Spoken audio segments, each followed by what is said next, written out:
ഞാൻ എൻ്റെ അച്ഛൻ്റെ മകനാ. ആ മനുഷ്യനൊരു അന്തസ്സുണ്ട്.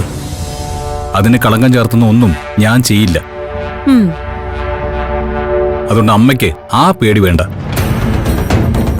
സന്ദീപിന് അവളുടെ അടുത്തേക്ക് പോണമെന്ന് തോന്നിയാ ഈ സന്ദീപ് പോവും. അതാരുടെ കണ്ണിൽ പൊടിയിട്ടുകൊണ്ടല്ല, എല്ലാരും കാണുക തന്നെ പോവും. പിന്നെ അമ്മ ഈ പറഞ്ഞ 41 ദിവസം, അത് കഴിയുമ്പോ എന്ത് വേണമെന്ന് എനിക്കറിയാം. അയക്കോ, എന്ത് വേണമെങ്കിലും അയക്കോ.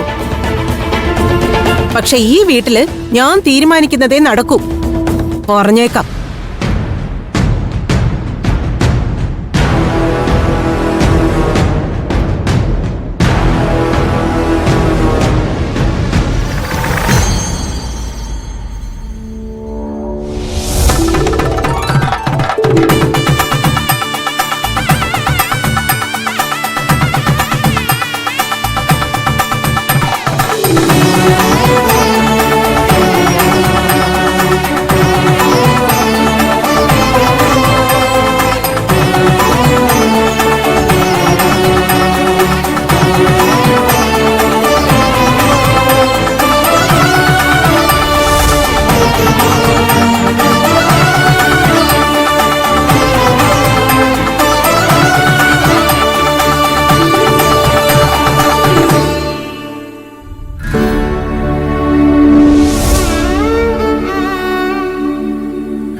സന്ധ്യവേട്ടൻ ഇപ്പൊ ഉറങ്ങിയിട്ടുണ്ടാവോ? ഇല്ല, പാവ എന്നെ ഓർത്ത് സങ്കടപ്പെട്ട് ഉറങ്ങാൻ പറ്റാതെ കഴിയായിരിക്കും.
നീ ഉറങ്ങിയില്ലേ?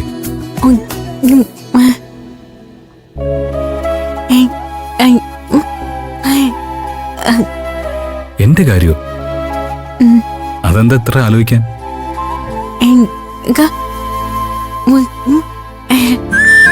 സത്യ, നിന്നെപ്പറ്റി ഓർത്ത് എനിക്ക് ഉറങ്ങാൻ കഴിഞ്ഞില്ല. നീ ആ ഔട്ട് ഹൗസിൽ തനിച്ച് നീ പറഞ്ഞില്ലേ, ഒന്നിനും പേടിക്കാതെ നീ അവിടെ കഴിയണം. ഈ സമയവും കടന്നു പോകും ദേവൂട്ടി. നമ്മളെ ഒരുമിപ്പിച്ച മൂകാംബിക ദേവി തന്നെ ഒരുമിച്ച് ജീവിക്കാനുള്ള അവസരവും നമുക്ക് തരും. നമ്മളൊന്നായിട്ടും ഒരുമിച്ച് ജീവിക്കാൻ കഴിയുന്നതിന്റെ സങ്കടം എത്ര വലുതാ അല്ലേ ദേവൂട്ടി? വിഷമിക്കരുത്, ഒന്നും ഓർത്ത് സങ്കടപ്പെടരുത്. എല്ലാത്തിനെയും നമ്മൾ ഒരേ മനസ്സോടെ ഒരുമിച്ച് അതിജീവിക്കും. നമുക്ക് കൂട്ടായി എന്നും സാക്ഷാൽ മൂകാംബിക ദേവി ഉണ്ടാവും. നമ്മളെ ഒന്നാക്കിയ അമ്മ തന്നെ നമ്മുടെ ഈ സങ്കടങ്ങൾ മാറ്റിത്തരും.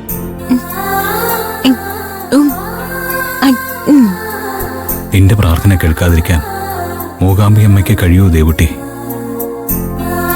ധൈര്യമായിട്ടിരിക്കെ.